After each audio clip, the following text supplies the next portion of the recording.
नमस्कार दोस्तों, मैं आप सभी का सुशील तिवारी और अपने YouTube चैनल पर आप सभी का स्वागत है, अभिनंदन है। आजमगढ़ से जो खबरें आ रही थी, किसी ने सोचा नहीं था कि यहाँ से भाजपा चुनाव जीतेगी नहीं। लोग यही कह रहे थे कि नहीं, निरहुआ की जमानत जब्त होने वाली है, यहाँ नचनिया गवनिया आके चुनाव थोड़े जीत पाएगा। यहाँ पे हीरोइन लाकर आप दिखाएंगे, वो भीड़ है, बस हीरोइनों को देखने के लिए भीड़ उमड़ रही है। यहाँ पर जो भोजपुरी की स्टार हीरोइनें घुमा रहे हैं निरहुआ, और जो भी हीरो आ रहे थे, उससे चुनाव नहीं जीतेंगे। लेकिन चुनाव अंतिम समय में यहाँ कांटे की टक्कर थी, लेकिन निरहुआ चुनाव जीत गया। दिनेश लाल कर्नाटक गाजीपुर से है, आजमगढ़ में जाके यहाँ पर उन्होंने कहा बुलडोजर भी चलेगा। अभी जो कि बयान आया निरहुआ का, धर्मेंद्र यादव ने भी बड़े बड़े आरोप लगाए, लेकिन घर का भेदी लंका ढाहे, कौन बन गया विभीषण सपा में ऐसा, क्योंकि ये हार चुभेगी आपको, ये हार चुभेगी, हार चुभने वाली है, क्योंकि चुभेगी भैया 2024 में। फिर क्या आप इसे दोहराएंगे? यहाँ पे बसपा भी चुनाव मैदान में थी, या फिर गठबंधन जब होगा सपा का बसपा का, तभी आप चुनाव जीतेंगी। बहुत सारे ऐसे फैक्टर हैं मैं लेकर आया हूँ। और देखें, अगर मैं जो मूल बातें हैं मैं वो आप तक अगर साझा करने की कोशिश करूं, तो 3,12,768 वोट मिले हैं दिनेश लाल निरहुआ को, जो कि पहले स्थान पे रही थी भाजपा। यहाँ पर 3,12,768 वोट यहाँ पर निरहुआ को मिले। वोट अगर परसेंटेज की आप बात करते हो तो 34.39, लगभग 34.39 वोट से बीजेपी को मिला है, और यहाँ से पहले स्थान पे थी।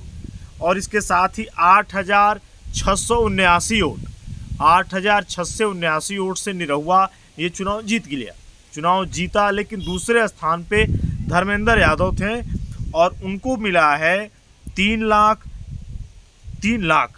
लगभग 4,089, 3,04,089 वोट। परसेंटेज की अगर आप बात करते हो तो 33.44 यहाँ पे मिले हैं धर्मेंद्र यादव। और ख़ास नहीं थे, परिवार के थे, वो ख़ास नहीं परिवार के थे, और गहरा नाता था। अंतिम समय में यहाँ पे डिम्पल यादव का नाम आ रहा था कि नहीं, चुनाव वही लड़ने वाली है, क्योंकि अखिलेश यादव यहाँ से थे, और उनकी जो कि धर्मपत्नी है वो चुनाव मैदान में आएंगी। हो नहीं पाया ऐसा। और गुड्डू जमाली यहाँ पे किंग मेकर के रूप में आए। जो भी हो, जिस पार्टी से हैं आप, बसपा अगर पार्टी है तो आप लड़ेंगे ना चुनाव। यहाँ पे मायावती ने भी कहा नहीं, हम चुनाव यहाँ पे लड़ेंगे, और दमदारी के साथ लड़ा है गुड्डू जमाली ने। 2,66,210 वोट मिले हैं यहाँ पे बसपा को। और वोट शेयर की आप बात करते हैं तो 29.27 वोट परसेंटेज आया। लेकिन चुनाव कैसे हार गए धर्मेंद्र यादव?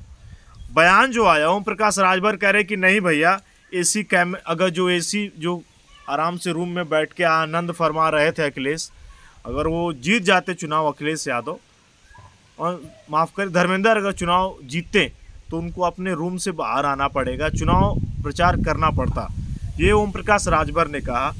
और सपा के गढ़ में भगवा लहरा दिया भाजपा ने, और गुंडा राज, माफिया राज को उखाड़ फेंकेंगे, जो अभी बयान आ रहा था दिनेश लाल यादव निरहुआ का। इसके साथ साथ जो बड़ा फैक्टर था, आखिर ऐसे कारण क्या थे? आजमगढ़ से लेके रामपुर की जो सीट थी, वहाँ पर भी वो चुनाव सपा हार गई है।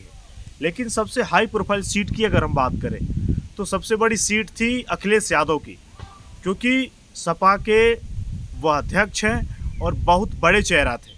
लोग यही कह रहे थे कि नहीं, अमित शाह, नरेंद्र मोदी अगर यहाँ पे चुनाव प्रचार करने के लिए आएंगे तभी अखिलेश यादव यहाँ पर आएंगे, क्योंकि उनका जो कद है, लोग ये कह रहे हैं उनके बराबर है। अगर ये सब बड़े बड़े नेता आते हैं तभी यहाँ पर आएंगे अखिलेश यादव। बड़े प्रचार के तौर पे अखिलेश यादव के न आने से भी सपा का नुकसान हुआ है।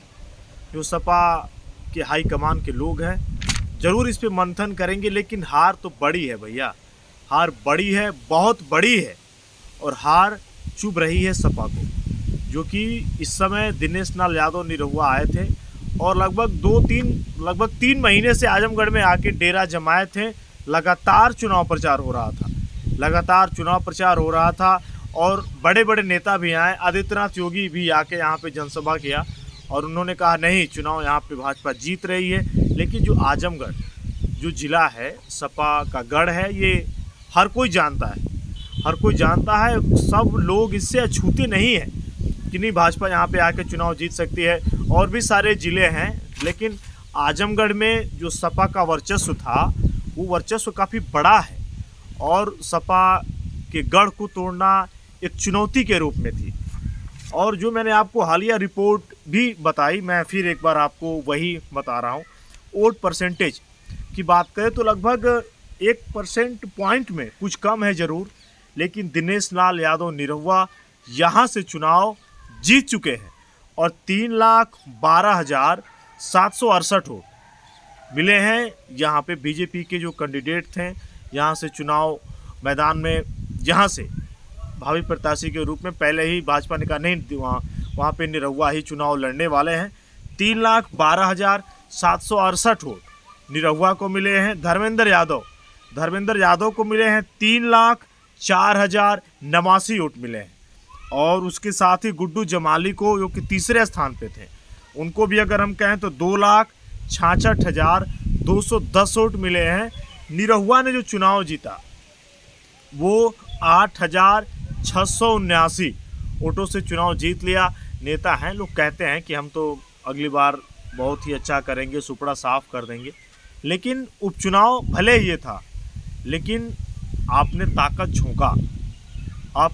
झोंका, भरपूर ताकत झोंका यहाँ पर, चाहे भाजपा हो, चाहे सपा हो, चाहे बसपा हो। 3 पार्टियाँ चुनावी मैदान में थी और लगातार यही था कि नहीं यार, इनको चुनाव जीतना है। कौन जीतेगा? गुड्डू जमाली थे चुनावी मैदान में और मायावती ने, जो कि उपचुनाव में ज़्यादा वो इंटरेस्ट नहीं रखती हैं, लगे थे कि नहीं उपचुनाव, वो अपने प्रत्याशियों को विश्वास नहीं रखती कि नहीं हम चुनाव लड़ेंगे। इस बार चुनाव लड़ा, मगर निरहुआ चुनाव जीते हैं। दिल्ली जाएंगे अब ये, और भोजपुरी जगत के लिए भी बड़ी खबर है, क्योंकि इससे पहले रवि किशन गोरखपुर से चुनाव जीते हैं। और पूर्वांचल में भोजपुरी के 2 स्टार अगर हम कहें तो निरहुआ का चुनाव जीतना, आगे राजनीति में ये क्या करेंगे, कितना आगे बढ़ पाएंगे, ये तो सोचने का समय है कि निरहुआ कितना अच्छा कर पाएंगे, कितना अच्छा दे पाएंगे। लेकिन जहाँ पे अगर आप देखें कद की बात करें तो निरहुआ और धर्मेंद्र यादव में बहुत बड़ा अंतर है। निरहुआ भोजपुरी के स्टार हैं, हीरो हैं, लेकिन राजनीतिक समझ की अगर बात करें तो धर्मेंद्र यादव, जो कि उनका परिवार शुरू से ही राजनीति में सक्रिय रहा, खुद बहुत बड़ा चेहरा थे वो। इससे पहले बदायूं चुनाव वो लड़े और बदायूं के बाद आजमगढ़ जब आए तो यही था कि नहीं, जब सीट छोड़ दी है अखिलेश यादव ने, तो अपने घर के ही किसी ऐसे लोग को चुनाव के मैदान में वो लेकर आ रहे हैं जो चुनाव जीतेगा। लेकिन ऐसा हो नहीं पाया। चुनाव हारना सपा के लिए गहरे मंथन का भी विषय हो सकता है, क्योंकि समय काफ़ी शेष बचा नहीं है। 2022 के बाद लगभग 1.5-2 साल के बाद चुनाव होने हैं लोकसभा के। लेकिन यहाँ से जो खबरें आ रही थी, आजमगढ़ में जो सर्वे भी दिखा रहे थे दिनेश लाल यादव, कि यहाँ से सपा को ही लोग दिखा रहे थे कि सपा आसानी के साथ इस चुनाव को जीत रही है, चुनाव जीत जाएगी। लेकिन ऐसा हुआ नहीं, सबके वादे धरे के धरे रह गए। और जो खबरें आई यही था, गुंडा माफिया राज को ख़त्म करना, जो बार बार भाजपा के नेता कहते थे। और निरहुआ ने कहा नहीं, आजमगढ़ में भी अब बुलडोजर चलने वाला है। उन्होंने कहा मैं चुनाव जीत चुका हूँ, यहाँ पर भी जो अपराधी हैं, लोगों को डराया धमकाया जा रहा था, उनकी आवाज़ को अब सुना जाएगा। जो ज़िंदगी वो गुमनामी में जी रहे थे, आपने निरहुआ को पसंद किया है, तो निरहुआ आपके उम्मीदों पर खरा उतरेगा।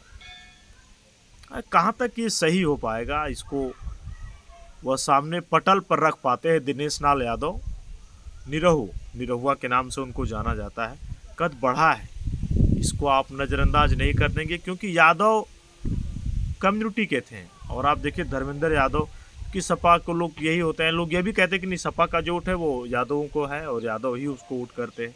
लेकिन निरहुआ को चुनावी मैदान में उतारना, यहाँ से चुनाव जीत गई और 8,679 वोटों से दिनेश लाल यादव निरहुआ ने चुनाव जीत लिया। धर्मेंद्र यादव यहाँ से चुनाव हार गए। दोस्तों मेरा वीडियो कैसा लगा आप ज़रूर बताइएगा। खेल के साथ और भी खबरें लेकर मैं आप तक आऊँगा। बने रहिएगा हमारे साथ मेरे YouTube चैनल पर। जय हिंद, जय भारत, भारत माता की जय, वंदे मातरम।